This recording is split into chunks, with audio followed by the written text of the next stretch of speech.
केवल जमीन रजिस्ट्री होने वाला है। और इसी अथी में इसके बाद हमसे थोड़ा सा बातचीत हुआ। इसके बाद सवेरे उठे तो 6:30 बजे देखे कि एगो औरत के लाश है हमारे दरवाजे के आगे पे। तो गए देखे तो हमारी बच्ची थी। बिहार के सोनपुर से इंसानियत को शर्मसार कर देने वाली और दिल दहला देने वाली घटना सामने आई है।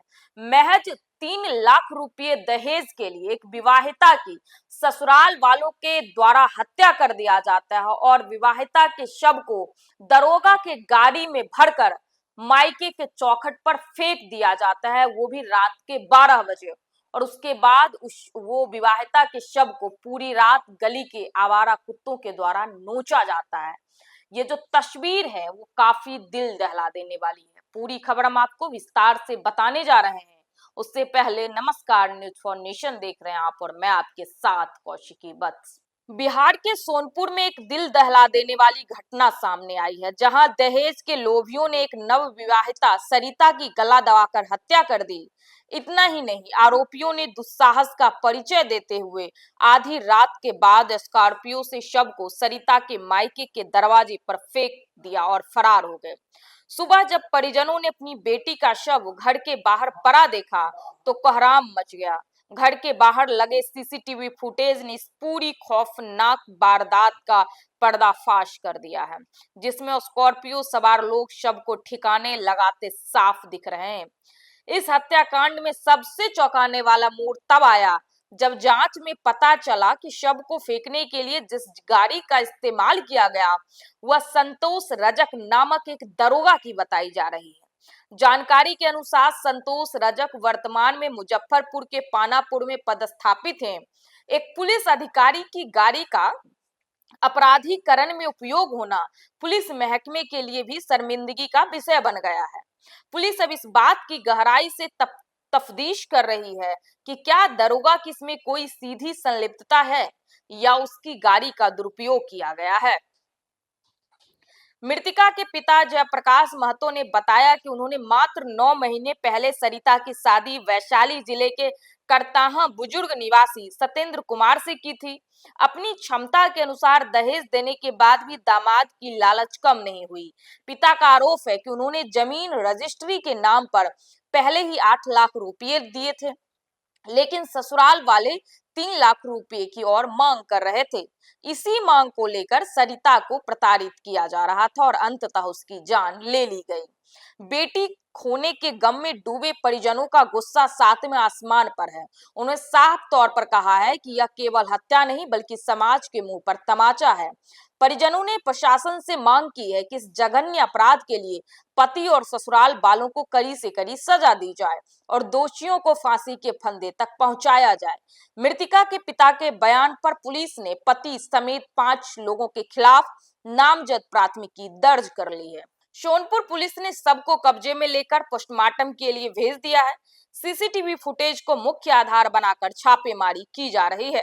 पुलिस का कहना है कि फुटेज में दिख रहे स्कॉर्पियो और उसमें सवार लोगों की पहचान की जा रही है। दरोगा के नाम वाली गाड़ी का लिंक सामने आने के बाद जिला पुलिस काफी सतर्कता से कदम बढ़ा रही है और जल्द ही आरोपियों की गिरफ्तारी का दावा किया जा रहा है। बिहार में अपराधी बेखौफ हो चुके हैं। उन्हें ना तो किसी प्रशासन का डर है और ना ही किसी गृह मंत्री का। अब सोचिए कि बिहार में आए दिन दहेज लोभियों के द्वारा महिलाओं की हत्या कर दी जा रही है ससुराल वालों के तरफ से, और ये हत्या लगातार बिहार में जारी है। दहेज प्रताड़ना को लेकर बिहार में ठोस कह लें कि कानून तो बना दिया गया है, लेकिन इसका कोई असर दिखाई नहीं दे रहा है दहेज लोभियों पर। वे आए दिन महिलाओं को दहेज के लिए प्रताड़ित करते हैं और उसकी जान तक ले लेते हैं। इसी कड़ी में जो खबर सामने आई वो सोनपुर से आई है, जहां पर 3 लाख रुपए दहेज के लिए एक विवाहिता की हत्या कर दी जाती है पहले, और उसके बाद ससुराल पक्ष के द्वारा एक दरोगा के गाड़ी में विवाहिता का शव को रखकर मायके के चौखट पर फेंक दिया जाता है रात के आधी रात, वो भी आधी रात को। और सोचिए कि उस शव को पूरी रात गली के आवारा कुत्तों के द्वारा नोचा जाता है। कितना बीभत्स दृश्य है। और ये इंसानों का मतलब कह लें कि दिल कहाँ जा रहा है, दिल दिमाग इंसानियत रही ही नहीं लोगों के पास कि किसी मतलब एक महिला का हत्या कर देना और उसके बाद शव को इस तरह सड़कों पर फेंक कर चले जाना।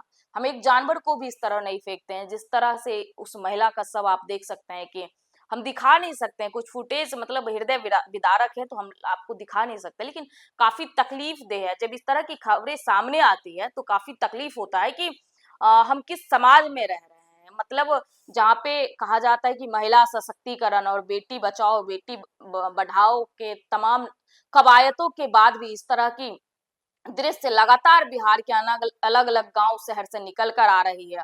और देख सकते हैं कि पटना का जो शंभू गर्ल्स हॉस्टल है, ये तो खबर आप सब जानते होंगे, जहां एक बेटियों के साथ गैंगरेप हुआ और उसके बाद उसकी भी जान ले ली गई। तो बिहार से आए दिन इस तरह की घटना सामने आ रही है। शाम 7:30 हमारे यहाँ फोन की कि कल जमीन रजिस्ट्री होने वाला है। और इसी अथी में इसके बाद हमसे थोड़ा सा बातचीत हुआ। इसके बाद सवेरे उठे तो 6:30 बजे देखे कि एगो औरत के लाश है हमारे दरवाजे के आगे पे। तो गए देखे तो हमारी बच्ची थी। किससे बात हुआ था? जैसे हम अपना बच्ची से सरिता प्रकाश से बात किए थे शाम में। हाँ, शाम में।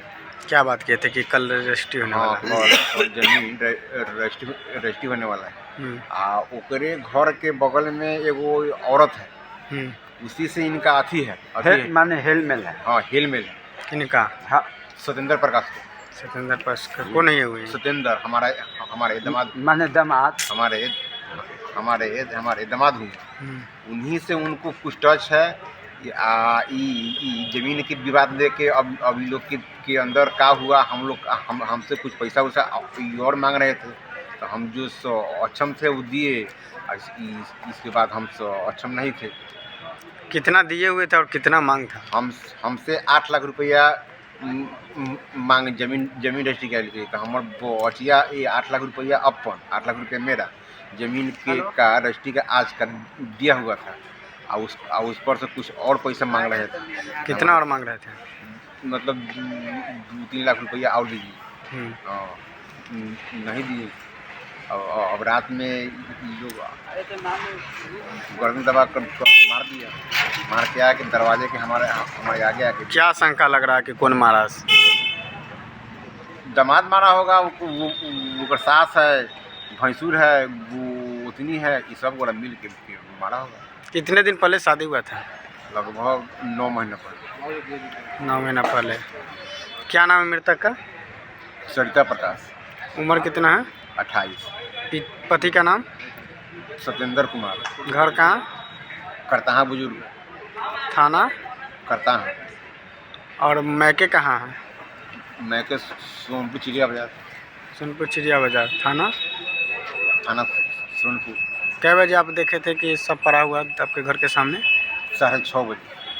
आप कौन है मृतक के? पापा। क्या नाम है आपका? जयप्रकाश महतो। फिलहाल के लिए इस खबर में इतना ही। आप देख रहे थे न्यूज़ फॉर नेशन। मैं आपके साथ कौशिकी। बहुत बहुत धन्यवाद।